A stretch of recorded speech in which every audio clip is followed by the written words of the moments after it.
ఎప్పటి కళిది, ఉత్తరాంధ్ర చిరకాల స్వప్నం ఇది. ఇన్నాళ్లకు అత్యంత కీలకమైన అడుగు పడింది. భోగాపురంలో విమానాశ్రయం వస్తుందట అన్న మాట నుంచి తొలి విమానం ల్యాండ్ అయిపోయింది అన్నంత వరకు ఈ ఎయిర్పోర్ట్ స్టోరీ వచ్చింది.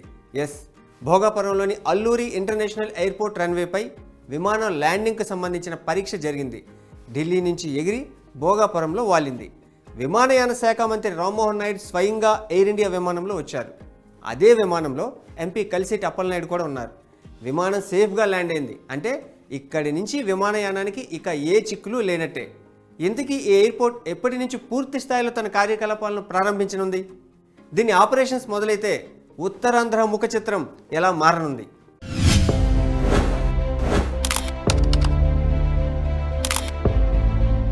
ఒక ప్రాంతంలో ఎయిర్పోర్ట్ వచ్చిందంటే దాని చుట్టుపక్కల అభివృద్ధి వేగంగా జరిగే అవకాశం ఉంది.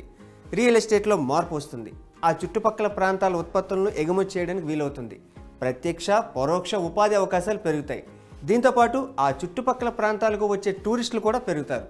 వీరి వల్ల పర్యాటక రంగంపై ఆధారపడే వారికి చేతి నిండా పని ఉంటుంది. అందుకే ఏ రాష్ట్రమైనా ఇంటర్నేషనల్ ఎయిర్పోర్ట్ కావాలని పట్టుపడుతుంది. ఇక భోగాపురం విమానాశ్రయం పూర్తిగా రెడీ అవ్వడానికి ఎలా లేదన్నా మరో 4-5 నెలలు పడుతుంది. తర్వాత దీన్ని ప్రధాని నరేంద్ర మోదీ ఓపెన్ చేస్తారు.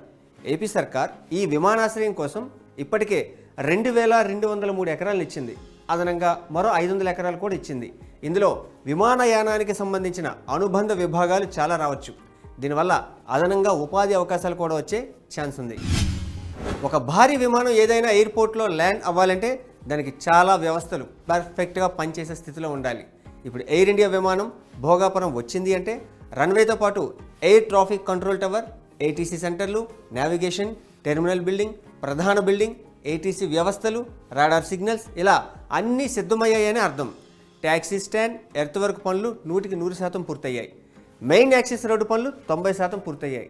ఇక్కడ రన్వే పొడవు 3.8 కిలోమీటర్లు ఉంది. మరో విశేషం ఏంటంటే భోగాపురం ఎయిర్పోర్ట్కు అనుబంధంగా ఫస్ట్ ఏవియేషన్ ఎడ్యుకేషన్ సిటీని కూడా అభివృద్ధి చేస్తారు. అంటే ఫస్ట్ ఇంటిగ్రేటెడ్ ఎడ్యుకేషన్ ఇన్నోవేషన్ హబ్గా భోగాపురం చరిత్ర రాయనుంది. ఇక ఏడాదికి 60 లక్షల మంది ప్రయాణికులు ఈ ఎయిర్పోర్ట్ నుంచి రాకపోకలు సాగించవచ్చు. తర్వాత దశలో వీరి సంఖ్య పెరుగుతుంది. కార్గో సదుపాయాలు అయితే అంతర్జాతీయ స్థాయిలో స్టార్ట్ అవుతాయి. సో ఈ ఎయిర్పోర్ట్ ఆపరేషన్స్ పూర్తి స్థాయిలో అందుబాటులోకి వస్తే ఉత్తరాంధ్ర అభివృద్ధిలో పరుగులు పెడుతుంది. 4750 కోట్ల బడ్జెట్తో 2023 డిసెంబర్ 7న దీనికి శంకుస్థాపన చేశారు. ఇప్పటికే 96% పనులు పూర్తయ్యాయి. వచ్చే జూన్లోపు నిర్మాణాన్ని పూర్తి చేయాలనేది టార్గెట్. సో 2 ఏళ్ల లోపే ఈ ఎయిర్పోర్ట్ నిర్మాణం దాదాపు పూర్తయిందని చెప్పాలి. తీర ప్రాంతంలో ఈ విమానాశ్రయాన్ని నిర్మించారు. అందుకే దీనిని ఎగిరే చేప ఆకృతిలో తీర్చిదిద్దారు. ఇక్కడ 295 కిలోమీటర్ల వేగంతో గాలులు వీచినా సరే ఎలాంటి సమస్యలు రాకుండా నిర్మాణంలో జాగ్రత్తలు తీసుకున్నారు. ఫ్లోరింగ్ అలాగే సీలింగ్ని చూస్తే ముత్యాల ముగ్గు డిజైన్ ఉంటుంది. ఫ్లోర్ నుంచి 18 మీటర్ల ఎత్తులో సీలింగ్ కనిపిస్తుంది. ఇక బ్యాగేజ్ సిస్టమ్ను కూడా చాలా అధునాతనంగా ఏర్పాటు చేశారు.